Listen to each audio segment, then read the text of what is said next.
एक छोटी सी बात मैं अक्सर समाज में देखता हूं कि जो लोग शादीशुदा हैं वो संघर्ष करते हैं कि हम आध्यात्मिक यात्रा कैसे करें, लेकिन जो लोग अनमैरिड हैं, जो लोग विधवा हैं या विधुर हैं या डिवोर्स्ड हैं या सेपरेटेड हैं या जिनकी शादी नहीं हुई है, वो अक्सर शादी में ही जाना चाहते हैं। तो यहाँ एक बड़ी अच्छी चीज़ है, जिस स्थिति में आप हैं उस स्थिति के साथ एक बहुत सुंदर सौभाग्य आपके साथ जुड़ा हुआ है। उस सौभाग्य को, उस क्षण को पहचानने की ज़रूरत है। अगर कोई इंसान अविवाहित है, चाहे वो युवक हो चाहे युवती हो, अगर कोई इंसान परिस्थितिवश विधुर हो या विधवा हो, अगर किसी की शादी नहीं हुई है या किसी की डिवोर्स या सेपरेटेड कोई है, तो वैसी स्थिति में क्या है, आपके जीवन में जो एक केंद्र जो सबसे ज़्यादा प्रमुखता से हावी होता है प्रत्येक इंसान के ऊपर, वही काम केंद्र है, वही मूलाधार केंद्र है। तो जब आप सेपरेटेड हो, अनमैरिड हो, आप डिवोर्स्ड हो, आप विधवा या विधुर हो, तो वैसी स्थिति में आपके मूलाधार केंद्र को पोषण देने के लिए, खुराक देने के लिए वो संसाधन उपलब्ध नहीं है। तो आपके पास ये सौभाग्य है, ये दुर्भाग्य नहीं है आपका, ये सौभाग्य है। इस सौभाग्य का फायदा उठा लें, इस सौभाग्य के शुभ अवसर का फायदा उठाएं। आप बहुत आसानी से अपनी ऊर्जा को रूपांतरित कर सकते हैं, क्योंकि आपको विचलित करने वाला कोई भी आपके साथ नहीं है। नहीं तो अक्सर मैं विवाहित जोड़ों को अक्सर मैं देखता हूं कि शादीशुदा पत्नी की ये शिकायत होती है कि मैं आध्यात्मिक यात्रा करना चाहती हूं, लेकिन मेरे पति इसमें सहयोग नहीं करते हैं। वो बार बार मुझे संसार में खींच कर लाते हैं, जिस चीज़ को मैं नहीं करना चाहती उस चीज़ में भी मुझे लिप्त कर देते हैं।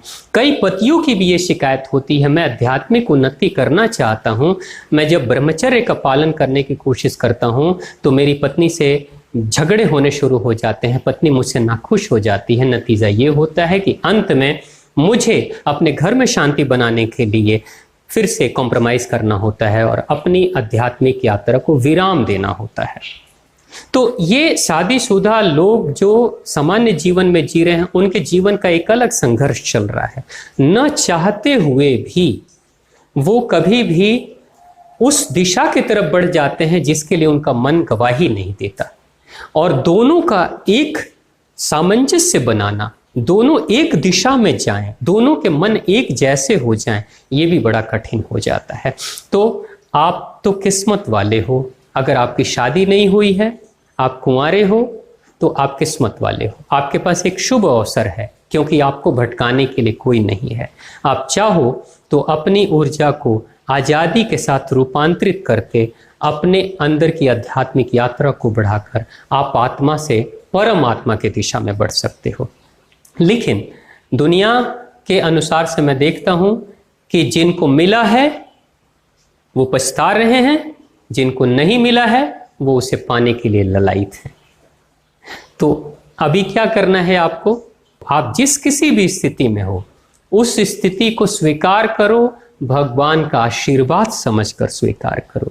ये मानो कि भगवान ने हमें ऐसी स्थिति में इसलिए डाला है ताकि बेहतर तरीके से आप अपने जीवन का उत्थान कर सको।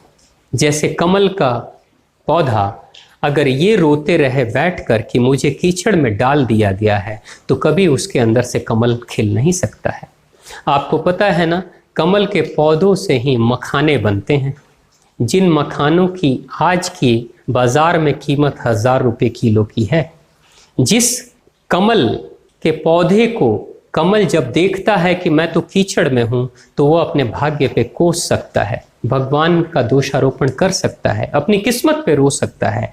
लेकिन कीचड़ में रहकर भी कमल अपनी किस्मत पे रोता नहीं है, प्रयास करता है, कमल खिलाता है, मखाने अपने अंदर से निकालता है। आज कमल भगवान के चरणों पे चढ़ता है और मखाने इतना कीमती है कि उससे जिंदगियां लोगों की बनती हैं। बीमारों को खिलाने के बाद शक्ति बढ़नी शुरू हो जाती है। तो चाहे स्थिति आपकी जैसी भी हो, आप जिस भी किसी स्थिति में हो वहीं से एक नए सौभाग्य की तलाश करो और नए दिशा में आगे की तरफ बढ़ने की शुरू करो। जिस दिशा में आप बढ़ने की कोशिश करोगे, प्रकृति तो बस इंतजार में बैठी है कि एक बार मन तो बनाओ। मन बनाओगे तो उस दिशा में हम तुम्हें समर्थन करना शुरू कर देंगे, सहयोग करने लगेंगे और ऊर्जा को रूपांतरित करने लगेंगे। तो ऊर्जा को रूपांतरित करने की कला सीख लें, जिंदगी बदल जाएगी। धन्यवाद।